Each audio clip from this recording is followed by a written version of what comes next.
Ibu bapak, saudara-saudara sekalian, sidang jamaah sholat subuh Masjid Bani Abdul Latif yang insya Allah dimuliakan dan dirahmati oleh Allah Subhanahu wa Ta'ala. Salah satu nikmat yang Allah berikan kepada kita, Allah menciptakan makhluk ini berpasang-pasangan. Ada siang, ada malam. Ada benar, ada janda, ada duda. Dan yang paling penting lagi, ada hidup, ada mati.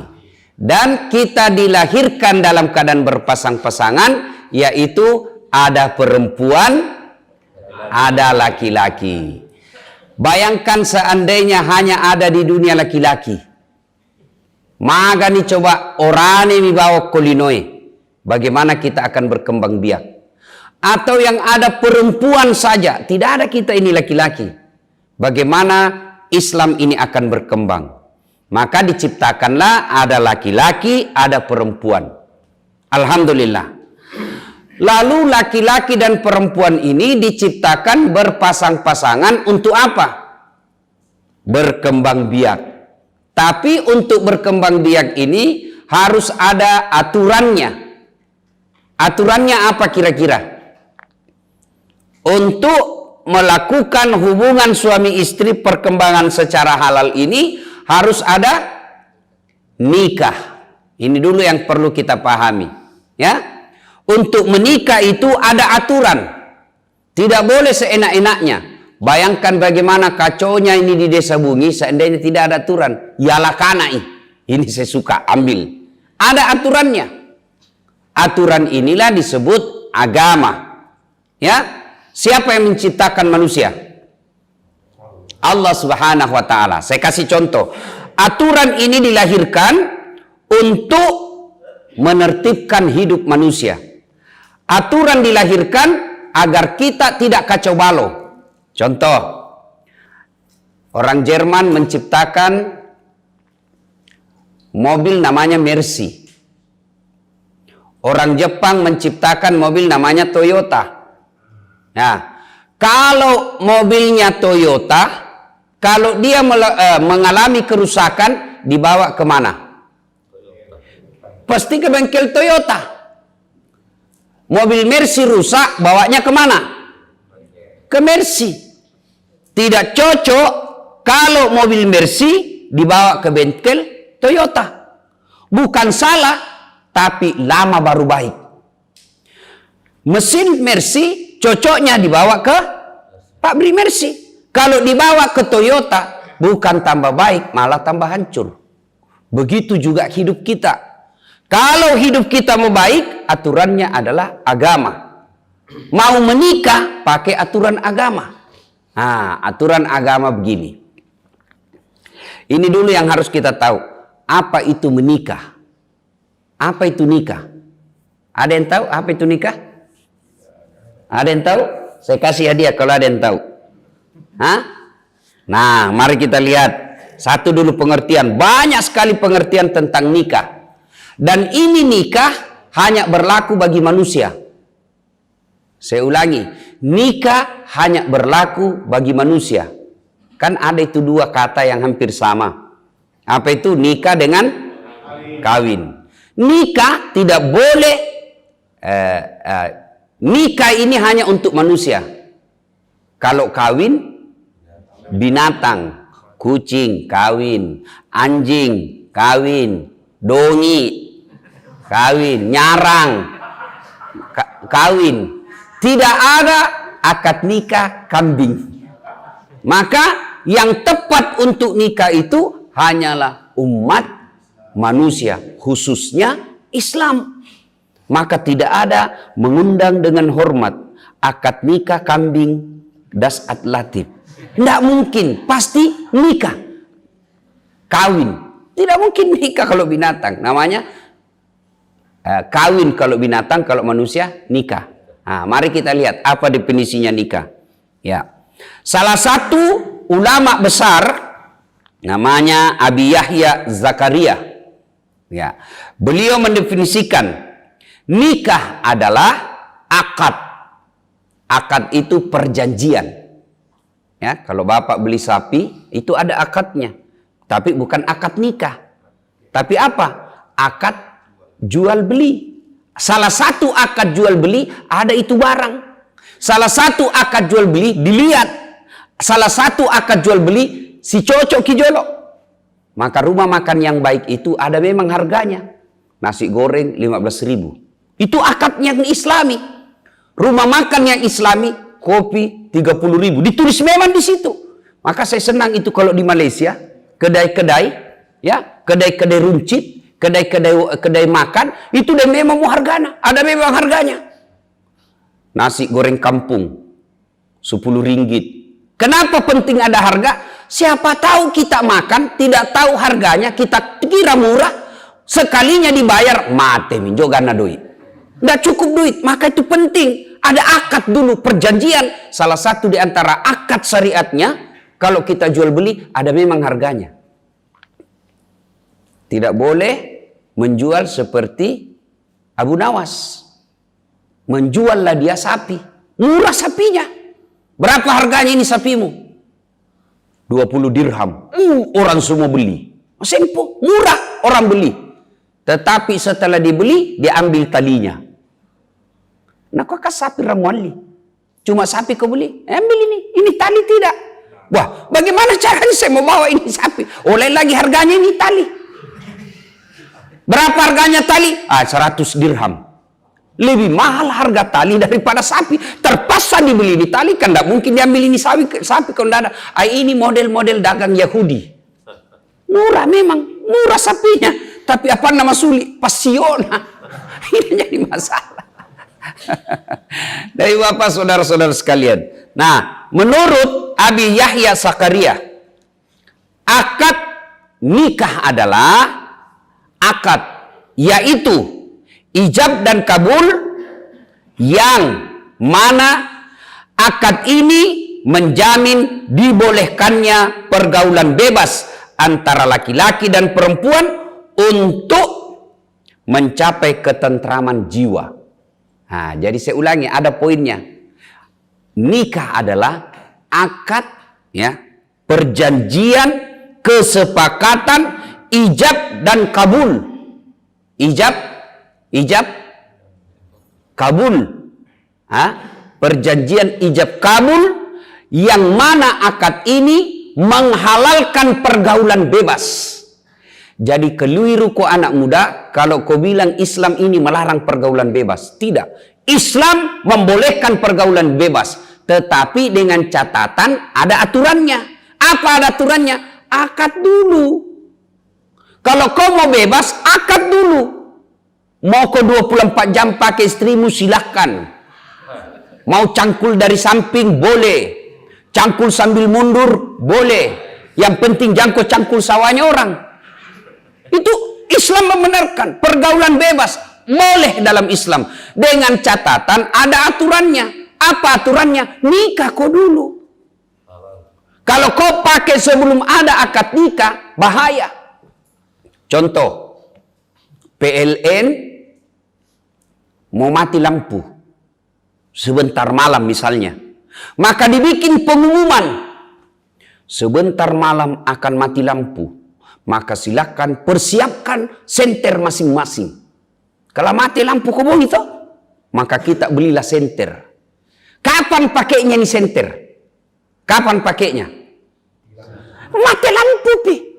Kalau kau pakai mulai pagi, senter terus. Sampai sore kau pakai terus itu senter, pas mati lampu. Loh mi. Apa lagi? Waktu nakal lolo cambuk terus. Keso terus. Begitu sudah beristri, lobe rami. Tinggal celeng-celeng kada ulamar sih. Coba. Maka itu ada aturannya.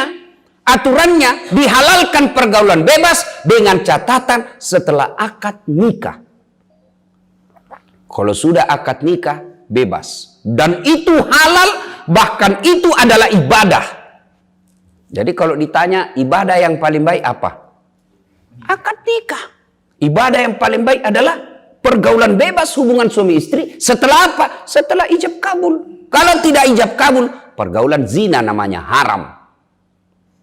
Nah, sekarang itu dulu. Jadi tujuannya apa pernikahan? Mencapai ketentraman jiwa.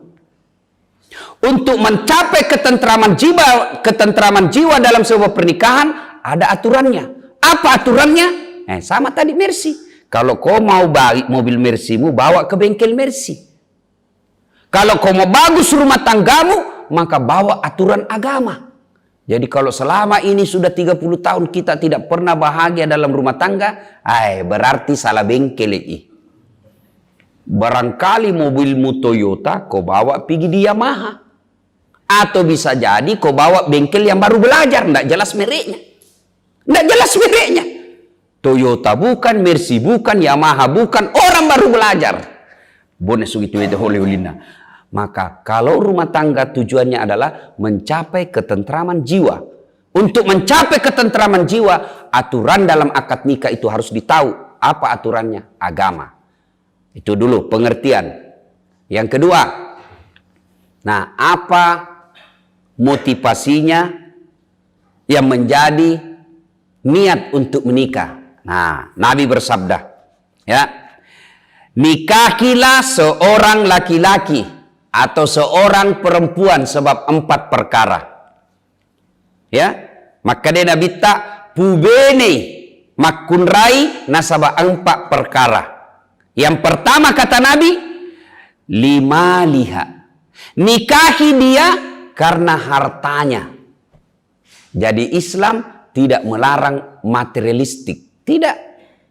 Ya, yang Allah larang adalah menghalalkan segala cara untuk materi. Nah ini nih, cewek-cewek ada 2 laki-laki suka. Satu bagus agamanya, yang satu juga bagus agamanya. Tapi satu miskin, satu kaya. Mana dipilih? Mana yang dipilih? Yang bagus agamanya dan kaya. Boleh, Islam tidak melarang. Yana tu nasabari toriolota, makadai komelo koma benena itai tako ya rongke monroi macekeng. Kode gaga monroi macekeng buat sampuk kutu. Artinya, nak kalau kau mau menikah, lihat kok ada yang ketempati nyangkut. Kalau tidak ada ketempati nyangkut, jatuh kok. Artinya apa? Boleh menikah mempertimbangkan harta. Rasulullah salah satu penopang dakwah beliau karena beliau menikah dengan Siti Khadijah. Dan Khadijah pada saat itu janda yang paling kaya di Mekah. 2/3 barang-barang mewah di Mekah waktu itu miliknya Khadijah. Jadi boleh orang menikahi seseorang karena melihat hartanya. Tapi tidak boleh menjadi tujuan utama. Kenapa? Karena harta ada batasnya. Kaya bapaknya, tapi 14 bersaudara. Habis harta dibagi warisan. Jadi kau cowok yang masih jomblo-jomblo fisabilillah ini, cari kau perempuan ya yang bagus agamanya, hafal Quran, dan kaya. Boleh. Yang tidak boleh, mentang-mentang rumahnya bagus, mobilnya mewah, tabungannya banyak, beda agama. Ini boleh kaya meskipun beda agama. Ini yang salah. Kalau ada miskin tapi bagus agamanya, satu kaya tapi jelek agamanya, pilih mana? Pilih mana Pak? Bagus agamanya meskipun miskin. Iya. Kalau saya Pak Yulidar, saya pilih bagus agamanya, kaya. Ini paling bagus ini. Ya. Yang kedua kata Nabi, li jamaliha. Pilih dia karena cantiknya. Ini penting. Makanya ini yang kalian ini yang belum menikah, lihat kok yang cantik. Kenapa? Karena dia hampir 24 jam di depan tak. Coba bede. Mani apa ki moto tukang nih. Kasih. Melo ki matin loh. Sih. Mau makan, dia lagi di depan tak. Mau baru ki pulang kerja, iya rasih. Jadi kalau jelek, pasti cepat ki bosan. Iya toh, akhirnya ganti casing. Makanya penting ini cantik, penting ini cantik. Tapi tidak boleh jadi tujuan utama. Kenapa? Karena cantik ada batasnya. Wow. Waktu Sweet 17, 17 tahun, baik. Kalau dia senyum, terpesona semua cowok di susu bater. Iya, waktu 17 tahun. Sekalinya umurnya 71 tahun, tersenyum, lari apona. Kenapa? Dikira mau digigit. Coba, cantik boleh, tapi tidak boleh menjadi tujuan utama. Kenapa? Cantik ada batasnya. Apalagi zaman sekarang. Zaman sekarang, kau lihat Facebooknya, lihat Instagramnya.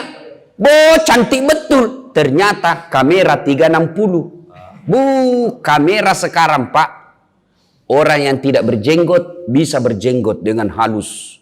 Orang yang pesek hidungnya bisa jadi mancung. Fotonya mulus. Sekalinya ketemu aslinya, apa rapalete. Ya, penting cantik, tapi tidak boleh menjadi tujuan utama. Kenapa? Cantik ada batasnya. Nah, yang ketiga kata Nabi, nikahilah seorang perempuan. Kenapa? Karena kekayaannya. Ya. Karena kekayaannya. Lihat dia, karena keturunannya. Lihat, tadi saya ulang, kekayaannya. Karena kecantikannya. Yang ketiga keturunannya. Iya rogi biasa kau makade. Niga indokna. Niga mbokna. Niga nenena. Panga. Jangan kok. Bapaknya itu kenapa? Tukang tipu. Penting. Lihat keturunannya. Tapi tidak boleh menjadi pertimbangan utama. Kenapa? Karena ada orang bapaknya Nabi. Anaknya jadi pengkhianat. Siapa dek? Siapa? Nabi Nuh. Bapaknya Nabi, anaknya jadi pengkhianat. Ada juga orang, bapaknya kafir, anaknya jadi Nabi. Siapa? Ibrahim alaihissalam. Nah, yang keempat kata Nabi, nikahilah dia karena lidiniha. Karena melihat agamanya. Agama penting ini. Makutane mahasiswaku. Ustadz, kenapa agama nomor 4? Mestinya agama nomor 1. Kenapa? Karena kan ini agama, Ustadz. Betul, agama diurutkan pada keempat, angka keempat, tapi Nabi tidak titik di situ, koma. Nabi tegaskan, utamakan agamanya, karena dengan agama kau akan mendapat semuanya. Ada orang cantik, miskin. Ada orang kaya, jelek mukanya. Jika kita boleh minum nama garanta. Ya begitu. Ya tomu macomo, maloto, tapi anak tosugi. Ya. Ada juga orang cantik, tapi keturunan jahat. Toh? Untuk kumpul, dia tomi cantik, dia kaya, keturunan baik-baik, bagus lagi agamanya. Kalau ada di bumi, tunjukkan saya juga masih mau. Iya tuh. Kan semua ini untuk kumpulan pampanya susah. Makanya Nabi bilang, kalau kau tidak dapat cantik, kalau kau tidak dapat kaya, kalau kau tidak dapat keturunan baik-baik, lihat agamanya. Karena dengan agama, mukanya tidak cantik. Karena akhlaknya bagus, maka memperbaiki mukanya. Karena dia bagus ngomongnya. Dia tidak kaya, tapi agamanya bagus. Dengan agamanya yang bagus, membuat dia nampak kaya. Nah ini ya. Nah itu dulu ya. Nah ibu bapak saudara-saudara sekalian yang saya hormati. Berikutnya ya. Kalau kita lihat cantik, perlu saya jelaskan lebih lanjut ya. Kalau cantik ini sifatnya subjektif. Apa itu subjektif? Ya sudut pandang masing-masing. Tergantung. Saya ditanya Pak Yulidar, Ustadz, siapa perempuan paling cantik di dunia? Pasti saya bilang, istriku. Nah bilang Pak Yulidar, baciki Ustaz, istriku lebih cantik, urusanmu. Itu urusanmu kamu. Saya tidak urus istrinya Pak Yulidar, yang ku urus mamanya cek. Iya toh? Berarti cantik subjektif. Cantik menurut orang belum tentu cantik menurut saya. Cantik menurut saya belum tentu cantik. Tanya anak-anak ABG sekarang, apa perempuan cantik sekarang? Dia bilang gadis Korea. Aku bilang saya tidak. Paling cantik apa? Barangkali dia bilang gadis India. Karena cantik tidak boleh jadi pegangan. Dia subjektif, tergantung sudut pandangnya. Kemudian apa lagi? Cantik itu orang bilang di atas langit ada langit. Kalau kau mencari istri yang cantik, maka kau akan menjadi laki-laki playboy cap kupu-kupu. Hari ini lain cantiknya, besok nak ketemu diburu-buru, yang itu sekalinya pergi culuk, wih, ini lebih cantik lagi. Maka dia akan menjadi playboy cap kupu-kupu. Di mana kapal berlabuh, di situ cinta bertambah. Saya bukan ahli cinta. Bapak tahulah apa dia bilang, di mana kapal berlabuh, di situ cinta tertambat. Di mana dia ada sehingga di situ lagi cintanya. Maka cinta itu kalau motivasinya karena kecantikan, maka dia orang bilang di atas langit ada langit. Nah, kemudian harta. Kalau Anda menikah hanya gara-gara harta, Imam Al-Ghazali mengatakan, harta seperti bayangan. Harta itu seperti bayang-bayang tubuh. Kau semakin kejar, dia makin menjauh. Pernah lihat bayang-bayang? Baju-baju. Coba garis itu baju-baju. Ular ni. Ular ni. Pedek ular, pedek lari. Ya toh, enggak pernah kan di sini. Misalnya matahari dari sana, kita makin lari. Begitulah harta. Kalau makin dikejar, maka dia akan makin jauh. Nah, ibu bapak, saudara-saudara sekalian, ya, keturunan, ya kasuistik. Kasuistik itu artinya ya ada orang bapaknya seperti saya katakan tadi. Bisa jadi kita lihat bapaknya miskin, anaknya jadi kaya. Bisa jadi bapaknya penjahat, bapaknya jadi orang baik, anaknya jadi orang baik. Nah, utamakan agama. Jadi adik-adik sekalian ini, ya, kalau kau mau menikah, cari agama yang baik. Insya Allah. Nah, bagaimana kita ini yang sudah tua?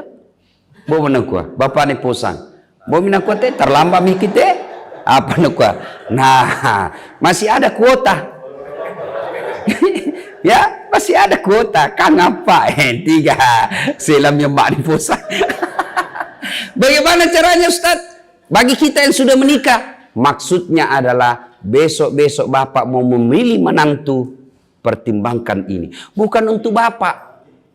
Kan terlambat itu. Paling tidak apa? Ketika ingin memilihkan menantu untuk anak kita, maka kita pertimbangkan 4 ini. Nah, ibu bapak, saudara-saudara sekalian yang saya hormati. Ya. Motivasi tadi ini tujuannya kalau cocok, kalau betul-betul pertimbangannya 4 ini, maka kita akan berkata seperti Rasulullah, baiti jannati, rumahku laksana surga bagiku. Dia miskin. Rasulullah itu rumahnya digambarkan dalam hadis, Nabi kalau berdiri sholat, latui ulunna di plafon rumahnya. Kepalanya menyentuh plafon rumahnya. Begitu pendeknya rumahnya Nabi. Kalau beliau sujud berjamaah dengan istri beliau, itu kepalanya Aisyah menyentuh kakinya Nabi. Coba bayangkan, bicuna kamarana. Tapi beliau berkata, baiti jannati, rumahku laksana surga bagiku. Kita besar rumah, kamar besar, kamar sesuai anak kita. Tapi apa yang kita bilang? Rumahku neraka bagiku. Nah, ini perlu diperbaiki. Kenapa bisa terjadi begini? Karena tugas kita sebagai suami kita tidak jalankan, kewajiban kita sebagai istri kita tidak lakukan. Nah, mari kita lihat. Nah, kewajiban bersama. Ya, kan biasa ada orang curhat sama saya.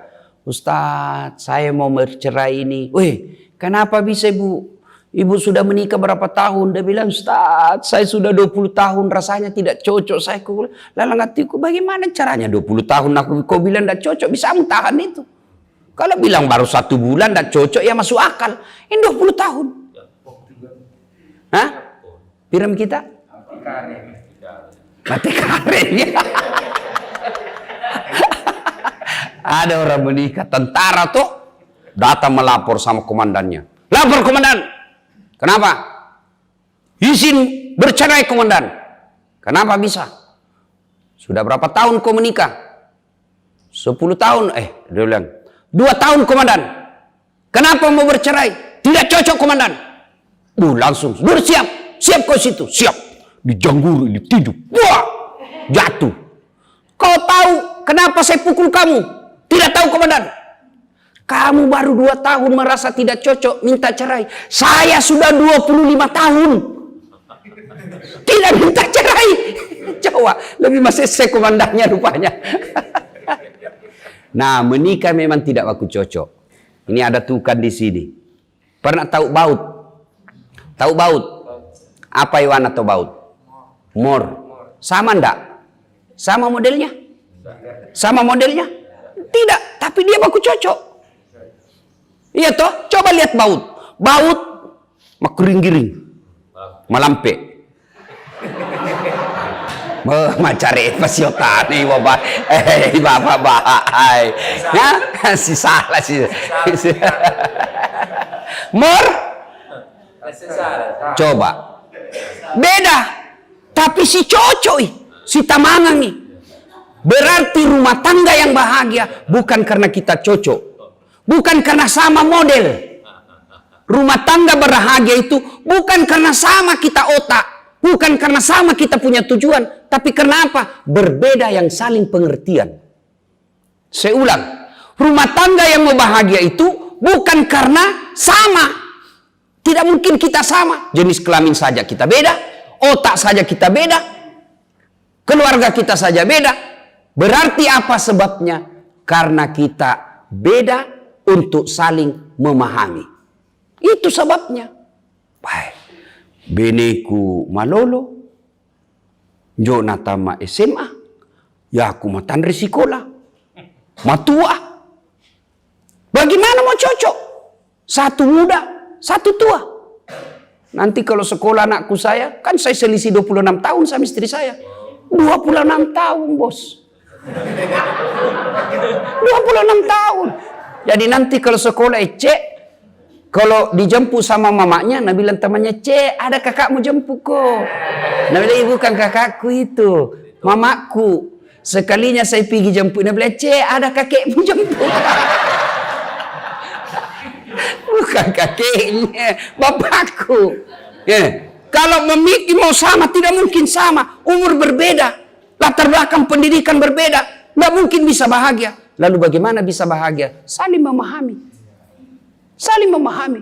Kita pahami kenapa istri kita suka ngomel. Kita pahami. Mateko inatendo balancana. Pasti mau. Pasti pengertian saja. Nah, maka rumusnya bukan untuk sama-sama. Rumusnya adalah saling pengertian. Pengertian apa? Pengertian untuk menjalankan kewajibannya masing-masing. Mari kita lihat apa kewajiban suami. Dengar sama bapak-bapak ini. Dengar ini Haji Agus. Masih sahabat dia tidak bawa Haji Juma. Hadir Ji.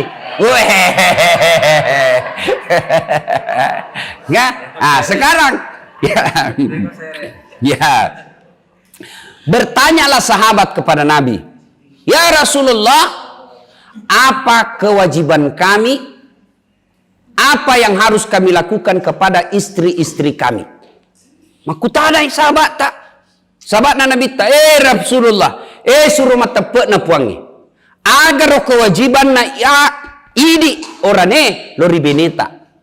Jadi, nah sahabat ini bertanya kepada Nabi, ya Rasulullah, apa sih kewajiban kami kepada istri-istri kami? Satu kata Nabi, berikanlah makanan kepada istrimu seperti apa yang kamu makan. Apa maknanya? Satu, berarti kita suami wajib mencari nafkah. Tidak betul seorang Islam sudah beristri, dia hanya tinggal di masjid berdoa 24 jam. Ya Allah, berikan kami rezeki. Ya Allah, mudahkan rezeki. Tidak boleh hanya tinggal di masjid. Berhari-hari tidak pergi cari nafkah. Tak betul itu dalam Islam. Tidak mungkin kita berdoa, puang, panoi kasih dalek tak. Tiba-tiba turun dari masjid. Peleng kartong itu bos. Tidak mungkin. Maka kalau begitu, Nabi kalau hanya berdoa, Nabi cukup berdoa. Tapi apa Nabi berdoa saja? Tidak, Nabi berdagang. Ya, kalau cukup berdoa saja di masjid, maka Nabi tidak usah berdagang. Tapi buktinya, Nabi berdoa, Nabi berdagang. Kalau berdoa saja, Nabi tidak usah perang. Berdoa saja, ya Allah berikan kami kemenangan, hancurkan musuh-musuhmu ya Allah. Mati mereka. Tapi Nabi tidak. Selain berdoa, beliau angkat pedang, masuk ke perang. Berarti kita umat Islam sebagai suami tidak boleh menjadi suami yang malas. Makutu mabu aja. Nah, sangat nenekku udah buat apa kutu. Tidak boleh, berusaha, berikhtiar, bekerja, cari nafkah. Hasilnya Allah Subhanahu wa taala. Tidak benar menjadi suami yang pemalas. Pakai dega bangkumu, pajokai ajemu, pak jame limamu, siaga waselitna, iya puamu mursui. Maka kita sebagai suami tidak wajib berhasil. Tidak. Tapi wajib cari nafkah. Berapa hasilnya? Biar Allah yang ukur. Maka jangan heran ada orang suami sama tokonya, sama harganya, sama tekniknya menjual. Ada yang laku, ada yang tidak. Karena memang rezeki Allah yang ngatur. Jadi jangan pernah stres gara-gara rezeki. Allah yang ngatur. Allah cuma minta mak jama kodo makutu. Mak jama ko. Dan jangan pilih-pilih kerja. Kasih goyang saja, hasilnya biar Allah yang tahu. Tahu cicak? Tahu cicak? Apa dia makan itu cicak? Nyamuk. Tamarak kakal. Tidak masuk akal toh. Itu cicak kan di dinding saja. Nyamuk lutu. Di mana mau ketemu? Satu di dinding, satu terbang. Di mana mau ketemu? Tapi Allah punya kuasa. Masih ingat lagu waktu kecil? Apa lagunya? Cicak-cicak di dinding, diam-diam merayap. Datang seekor nyamuk. Nyamuk yang datang. Tidak dikatakan lagu, cicak lompat ke nyamuk. Boleh nyanyi. Polo-polo itu cicak. Maka rezeki tidak usah terlalu kecewa. Tidak usah stres. Allah sudah tahu. Tidak mungkin. Rezekinya Bapak Patur tidak mungkin saya ambil. Al-Quran mengatakan tidak mungkin diambil orang. Bertukar saja tidak. Itu Allah jamin. Yaitu sangat dalek. Jangan kena ambil rezekiku. Bapak Unding, enggak. Enggak mungkin. Yang ada adalah saya kasih. Dan Bapak Unding kasih saya. Tidak mungkin bertukar. Yang adalah saling memberi. Maka soal rezeki Allah cuma minta bekerjalah. Sarjana tapi kau tinggal saja di rumah, tidak dapat rezeki. Ustaz tapi tinggal saja di rumah, biar kau berdoa terus. Malah tentu dulu sampai hitam menangis, ya Allah matimu ya. Dulu kak kasih. Tapi dek mak jama, tidak mungkin rezeki datang dengan ada pintunya. Apa pintunya? Bekerja. Itulah wajib kita cari nafkah. Nah itu pertama makna daripada berikan makanan. Yang kedua kata Nabi, seperti apa yang kamu makan. Artinya apa? Jangan kau pelit sama istrimu.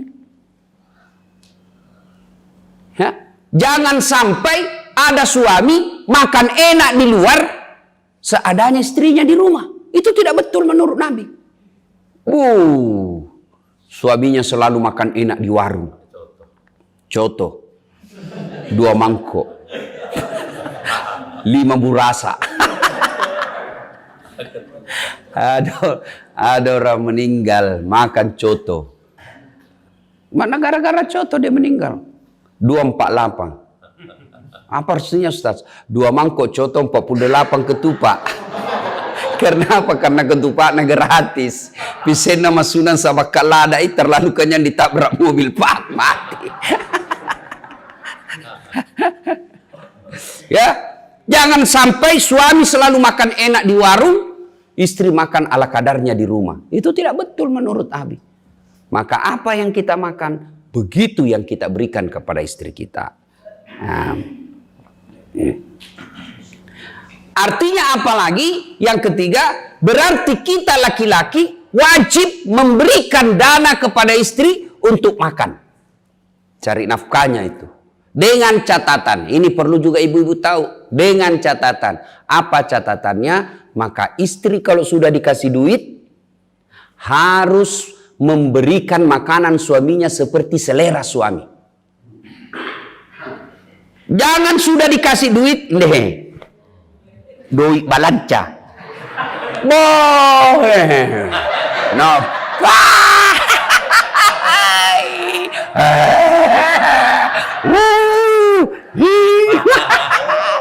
Dosa juga ini perempuan. Kalau kau sudah dikasih uang belanja, maka kewajibanmu buatkan makanan suamimu seperti seleranya. Gencunrah. Hei, mati tahu. Maka kewajiban istri adalah memberikan, menghidangkan makanan kepada suami seperti apa yang disenangi oleh suami. Tapi na'udzubillah min dzalik. Sekarang perempuan makutuh. Jago semua memasak. Apa jagonya? Indomie. Apa rana geso? Pelen sinetron Korea. Artis Korea. Pelen India. Begitu melapar suaminya apa? Cerewet tuh yoranenya. Cerewet juga ini laki-laki. Mau makan, beli itu kau makan piko Indomie mau masak. Kalau ada istri begini, jangan salah kalau suami dimasakkan sama perempuan lain. Si mau kok. Makanya, sekarang perempuan semua mau beli online. Biar Lombok beli online juga. Saya ditanya sama ibu-ibu, Ustadz, berdosakah kalau kita tidak masak? Semua kita beli saja barang jadi. Berdosa enggak? Saya bilang tergantung suami. Kalau suami merasa tersiksa kehabisan duit karena kau belanja terus, dosa. Tapi kalau dia tidak jadi masalah, tidak berdosa. Tapi dengan catatan, ketika ibu tidak bekerja rumah tangga, maka pahalanya ibu tidak ada. Karena pahala sebagai ibu rumah tangga ada pahalanya. Bekerja sebagai ibu rumah tangga ada pahalanya. Bekerja suami cari nafkah sebagai bapak rumah tangga ada pahala. Kalau ibu tidak bekerja hanya mau belanja saja, tidak mau cobek-cobek, tidak tahu paru, tidak tahu. Coba bayangkan setengah matinya ibu-ibu dulu. Coba bayangkan ibu-ibu dulu. Paru. Sekarang ibu-ibu mana ada mau paru? Akhirnya apa? Nah, kodengnya balu. Ada dijual. Betul ada dijual. Tapi karena ibu membeli, maka ibu tidak dapat pahala paru. Bukankah satu kali naik pahala, turun pahala, naik turun? Berapa pahala dia dapat? Coba, banyak pahala. Tapi karena tidak bekerja, maka tidak ada pahala. Padahal pahala ini dan ridha Allah lah yang membuat ibu bapak masuk surga. Apakah orang masuk surga karena tidak punya dosa? Kalau orang masuk surga karena tidak ada punya dosa, maka tidak ada isinya surga. Lalu kenapa orang masuk surga? Karena ditimbang pahala antara dosa dengan kebaikannya, ternyata lebih berat kebaikannya daripada dosanya. Meskipun selisih 1%, maka dia masuk surga. Kenapa? Lebih banyak pahalanya daripada dosanya. Nah, ibu bapak saudara-saudara sekalian, karena waktu sudah habis, sudah matan remi Allah. Insya Allah lain waktu dan kesempatan kita akan lanjutkan lagi. Ada beberapa kewajiban suami kepada istri dan kewajiban istri kepada suami. Tapi insya Allah lain waktu dan kesempatan kita akan lanjutkan.